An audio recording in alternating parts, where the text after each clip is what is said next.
It's a big room. And full of gold, of banknotes and so on. For decades, rumors swirled about a massive underground chamber hidden away since World War II. I've heard the stories: stolen treasure, secret documents, artifacts lost to time. And I've always wanted to know what, if anything, was really down there. As unbelievable as it sounded at first, when I looked into it, there was a lot more truth to the rumors than I expected. More than 8,000 gold bars had been stored here. This is just incredible.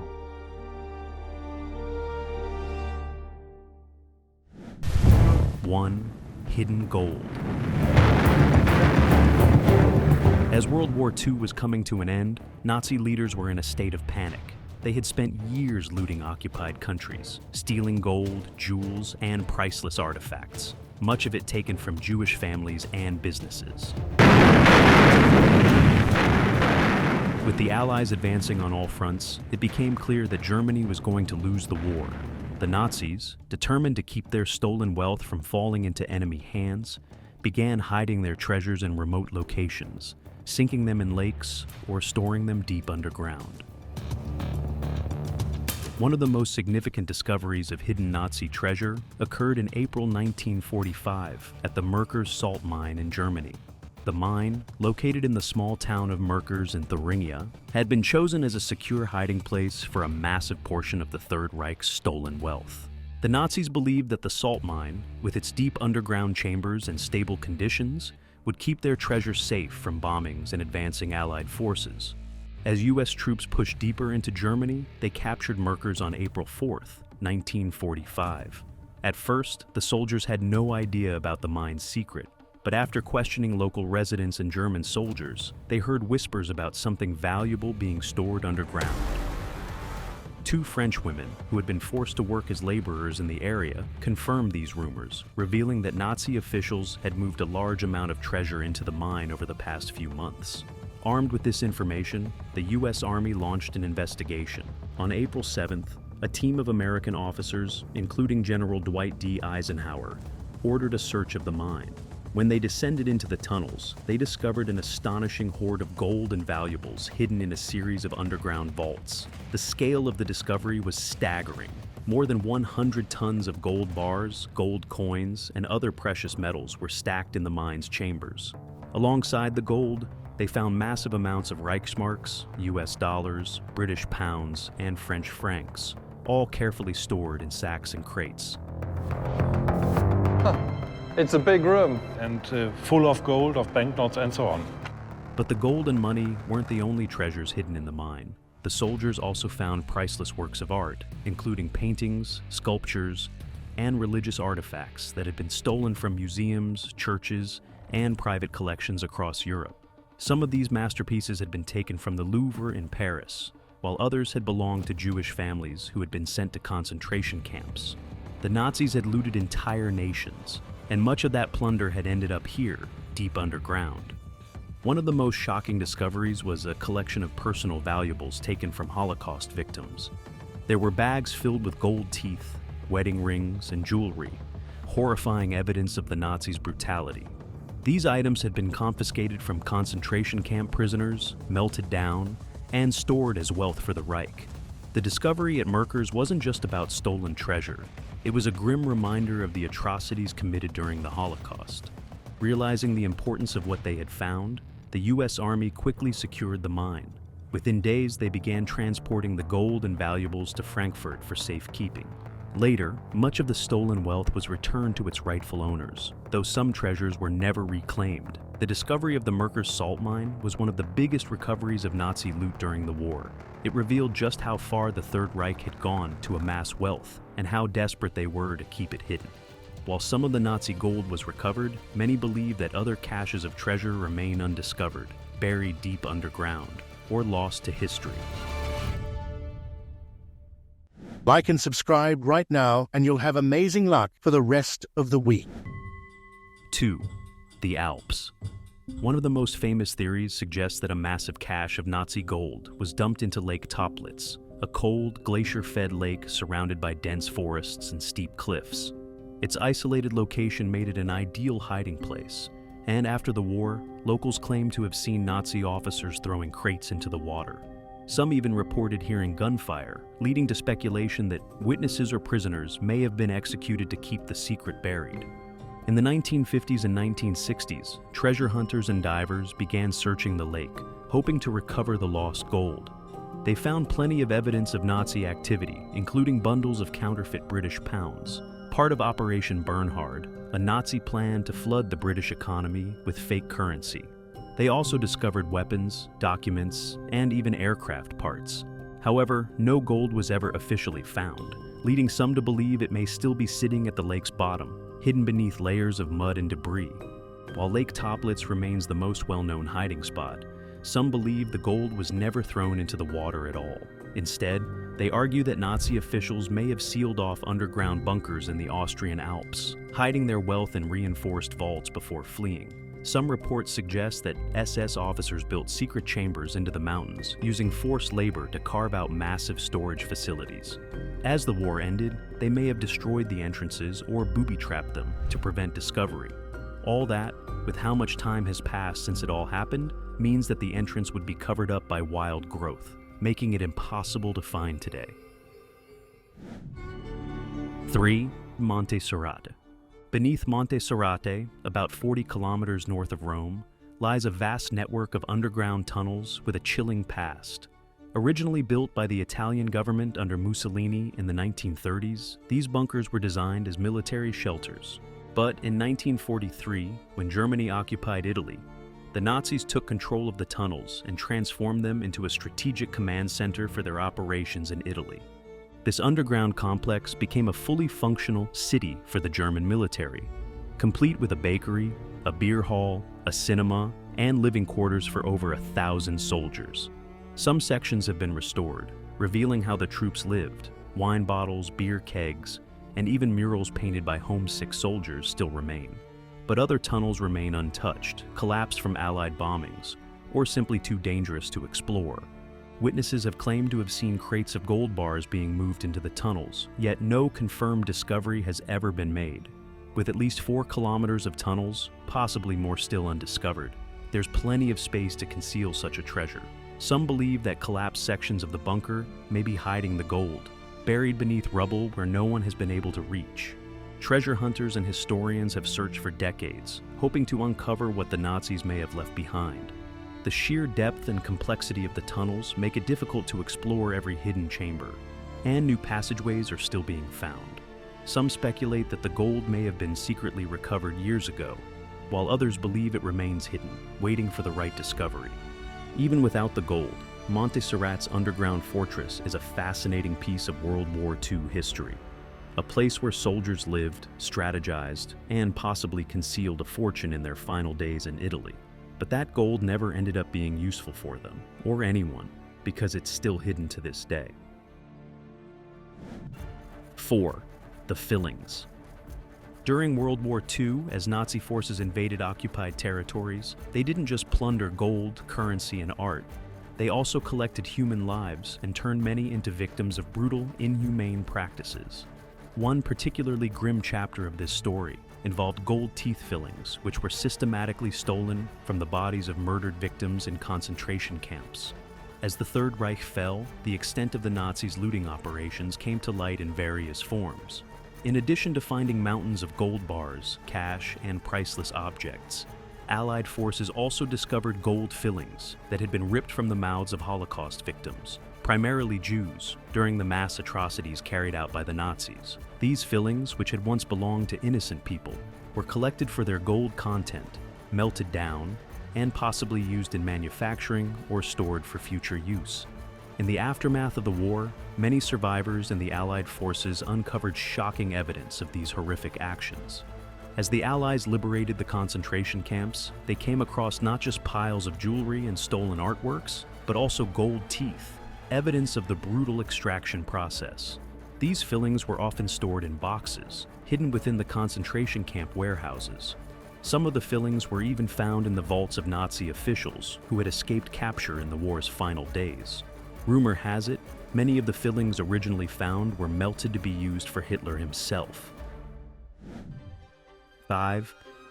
Nazi tunnels. For 80 years, the Nazi tunnels hidden beneath Lubon, Poland, were left to decay in silence, their existence a mystery. That is, until a group of explorers stumbled upon them and uncovered a terrifying piece of history. Carved into an extinct volcano, these tunnels were part of a vast, secretive Nazi project built by forced laborers during World War II. Going deeper than the obvious surface, they found a massive network of tunnels, mine carts, and railroad tracks, evidence of a massive underground complex that was never finished. Some of the sections were sealed off with huge stone walls, and the team comes across discarded tools like shovels and drill bits, left behind in a hurry. It's clear that the workers didn't get to finish their work, and the condition of the tunnels makes it obvious they were forced to work in dangerous, often deadly conditions. In some places, the tunnels are flooded and unstable, but the explorers press on, uncovering more of the eerie remnants of a past left behind. One of the biggest surprises comes when the team realizes the tunnels don't always match up with the Nazi maps they were following, pointing to a complex that might have been even bigger than expected. It's starting to look like these tunnels are just one part of a larger underground operation that could have included radar stations and weapons factories. This was no small undertaking, and the work here wasn't just about hiding things. It was about creating an entire hidden world, but they weren't able to finish doing it. 6. Winsdorf. For 80 years, these places have stood frozen in time, their walls hiding the remnants of war, occupation, and abandonment. Just south of Berlin, Winsdorf was once the heart of military operations in Germany. In the early 20th century, the area served as an imperial military training ground, but under the Nazis, it became the headquarters of the German Army High Command. Deep underground, bunkers like Maybach Verbaren II were built to withstand bombings, their entrances disguised by country-style houses. The Zeppelin bunker, a nerve center for Nazi military communications, was reinforced with thick concrete walls and buried 18 meters below ground. After World War II, Soviet forces took control, repurposing these underground facilities while building new barracks above.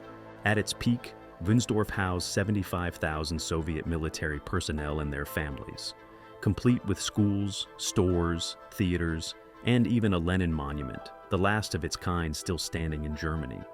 Today, Winsdorf is a shell of its former self. The Soviet army abandoned it in 1994, and since then, nature has begun reclaiming the area. Crumbling buildings, broken windows, and peeling murals of Soviet propaganda remain, but most of the site is slowly decaying. Tourists and urban explorers now walk through the desolate halls, finding relics of the past, old newspapers, Soviet insignias, and rusted equipment left behind when the soldiers departed. The underground bunkers, once secured by blast doors and air filtration systems, are now damp, cold, and eerily silent. About 30 kilometers west of Wunsdorf, the Baylitz Heilstätten Sanatorium tells another story. Originally built in 1902 as a tuberculosis treatment center, the hospital later became a military hospital during both world wars. A young Adolf Hitler was treated here in 1916 after being wounded in battle. Later, the Soviets took over, using the facility as a military hospital until their withdrawal in the 1990s. Some of its 60 buildings have been restored, but others, like the fire-ravaged Alpenhaus, remain in ruins. Trees now grow on rooftops, and entire sections are covered in vines, creating an eerie mix of nature and decay. These places won't stay frozen in time forever. While some are protected as historical sites, others face demolition or redevelopment. For now, they remain haunting reminders of a turbulent past, waiting for those willing to step inside and uncover their secrets. 7. Nazi hideout. In 2015, archaeologists in Argentina uncovered what they believe to be a secret Nazi hideout, hidden deep within the jungle of Teucuar Park, located in the province of Misiones, near the border with Paraguay. This remote site consists of 3 stone buildings, a nearby stone quarry, and several World War II-era artifacts that suggest it may have been constructed as a potential refuge for high-ranking Nazi officers fleeing Europe after Germany's defeat. The hideout was found in a region historically known for its ties to Nazi fugitives. After the war, Argentina became a well-documented safe haven for former Nazi officials, including Adolf Eichmann, Josef Mengele, and Erich Priebke, many of whom arrived through clandestine escape networks known as rat lines. However, while most of these individuals settled in cities or rural areas, the Teju Quarry site appears to have been intended as a backup plan, a remote sanctuary if things went wrong. The buildings, which had been overtaken by jungle vegetation, are made of thick stone walls up to 3 feet wide, suggesting an emphasis on durability and secrecy. Inside, archaeologists found German coins from 1938 to 1944, pieces of German porcelain, and inscriptions in the walls, though their exact meanings remain unclear. The site also included what might have been a watchtower, reinforcing the idea that security and discretion were priorities. One of the most significant aspects of the discovery is that Teju Quarry is in an extremely isolated area, making it an ideal location for someone looking to disappear. The terrain is rugged, with steep cliffs and dense foliage, providing natural protection and concealment. If the hideout was indeed meant for Nazis, it may have been designed as a fallback location, to be used only if escape to Argentina's urban areas became too risky. While the evidence strongly suggests a Nazi connection, there is no proof that the hideout was actually used. Researchers believe the site was built as part of a contingency plan, but because so many Nazi fugitives successfully integrated into Argentine society, it may have never been needed. Instead of hiding in the jungle, many prominent Nazis lived openly under false identities in Buenos Aires, Córdoba, and Bariloche, often with the help of sympathetic government officials. Still, the discovery at Teju Quarry provides further insight into Nazi escape strategies and how they prepared for worst-case scenarios. The combination of German-made artifacts, the site's strategic isolation, and its construction style all point to a clear link, even if its intended occupants never had to use it.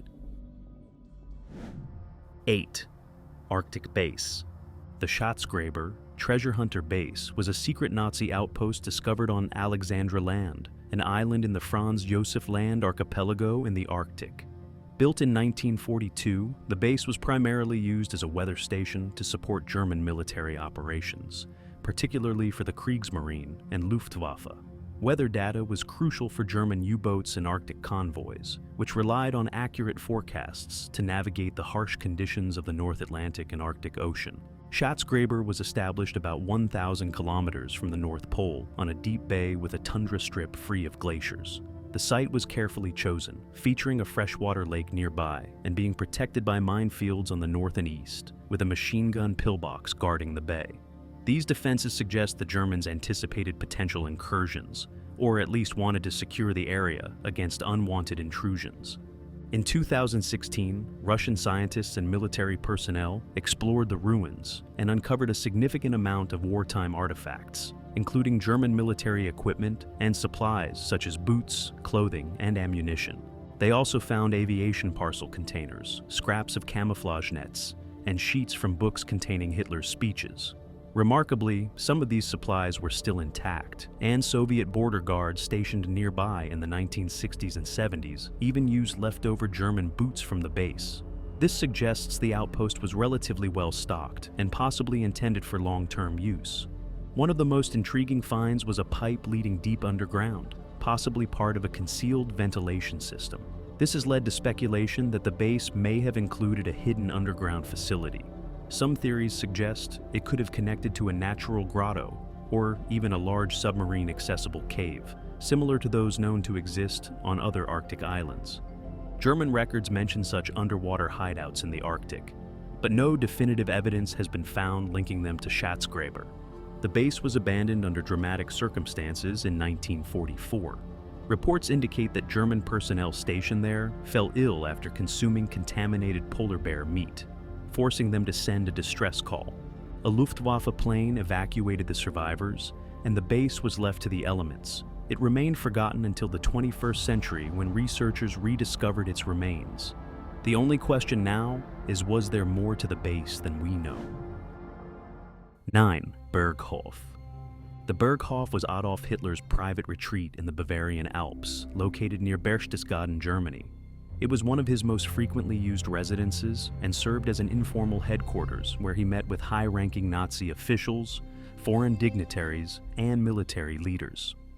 Originally a modest mountain home called Haus Wachenfeld, Hitler purchased it in 1933 and expanded it significantly over the next few years, transforming it into a sprawling alpine estate. The estate featured a massive main house with a large picture window, offering panoramic views of the surrounding mountains. The interior was lavishly decorated with a grand hall, a library, and Hitler's personal study. A massive terrace allowed guests to take in the dramatic scenery, and Hitler often used this setting to impress visitors.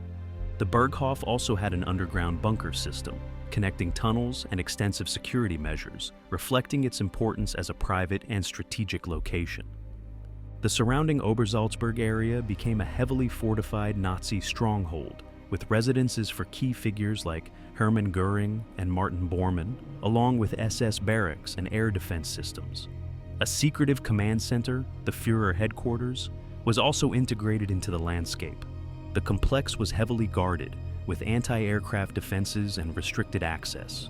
Despite its idyllic setting, the Berghof played a central role in Nazi planning. Many key military decisions, including aspects of the invasion of the Soviet Union, were discussed there. The estate became a symbol of Hitler's personal power and his vision for the Third Reich, often appearing in propaganda films and photographs. As the war turned against Germany, Hitler visited the Berghof less frequently. In April 1945, Allied bombers heavily damaged the site, and retreating SS troops later set it on fire to prevent it from becoming a relic of the Nazi regime. After the war, American forces occupied the area, and the ruins were eventually demolished in the 1950s to discourage any neo-Nazi pilgrimage. Today, little remains of the Berghof, except for a few scattered foundations and historical markers. But nothing compares to the next discovery, one that defines Hitler's era. 10. Auschwitz. Auschwitz was the largest and deadliest concentration and extermination camp operated by Nazi Germany during World War II. Located in occupied Poland, it became the primary site of the Holocaust, where over 1 million people were systematically murdered between 1940 and 1945. The camp was originally established as a detention center for Polish political prisoners, but quickly expanded into a major center for mass murder, forced labor, and medical experiments. The Auschwitz complex consisted of 3 main camps. Auschwitz the Baing was the original concentration camp, used primarily for forced labor and as a base for SS officers. Auschwitz II-Birkenau, built in 1941, became the main extermination site, where most of the mass killings occurred in gas chambers using Zyklon B. Auschwitz III Monowitz served as a labor camp, where prisoners worked under brutal conditions for German companies like IEIG Farben. The entire complex also included dozens of subcamps supporting Nazi industries. Prisoners arrived in Auschwitz after grueling train journeys and overcrowded cattle cars, often traveling for days without food, water, or sanitation. Upon arrival, they faced a brutal selection process conducted by SS officers. The weak, elderly, children, and pregnant women were immediately sent to the gas chambers, disguised as communal shower rooms. Those deemed fit for labor faced a slow death through starvation, disease, exhaustion, and mistreatment. Living conditions were inhumane. Overcrowded barracks, extreme hunger, and brutal punishments were part of daily life. Many prisoners were also subjected to horrific medical experiments, particularly under the supervision of Dr. Joseph Mengele, who performed procedures without anesthesia, often leading to death. The camp functioned with horrifying efficiency. The gas chambers could kill thousands of people at once, and the adjacent crematoria disposed of the bodies. Personal belongings, including clothing, hair, and even gold teeth, were collected and repurposed for the German war effort. Mass executions, shootings, starvation, and torture were routine. Prisoners who became too weak to work were often selected for death in what the Nazis called special treatment. As the Soviet Red Army advanced in late 1944, the Nazis began dismantling Auschwitz to cover up their crimes. Gas chambers and crematoria were destroyed, documents were burned, and surviving prisoners were forced on death marches to other camps. When Soviet forces liberated Auschwitz on January 27, 1945, they found around 7,000 starving and disease survivors, along with items that are still on display today. Several rooms display the haunting remnants of the camp's victims. One of the most disturbing exhibits is the hair room, where 7 tons of human hair, shaved from prisoners before their execution, is preserved behind glass. The Nazis collected this hair to be used in textile production, and some braids remain tied, showing the personal loss behind the atrocity. Another room holds thousands of worn-out shoes, stacked from floor to ceiling. Many belong to children, a tragic reminder of the families that were torn apart upon arrival. There is also a display of confiscated suitcases, still labeled with their owners' names, as the Nazis tricked prisoners into believing they were being relocated rather than led to their deaths. A separate room holds dentures and gold teeth extracted from corpses, a chilling sign of the systematic exploitation of the victims even after death. Other exhibits include piles of glasses, crutches, prosthetic limbs, and even baby clothes, all stripped from those who never left Auschwitz. These rooms bring us face to face with the scale of the genocide, making it impossible to ignore the personal and human cost of the Holocaust.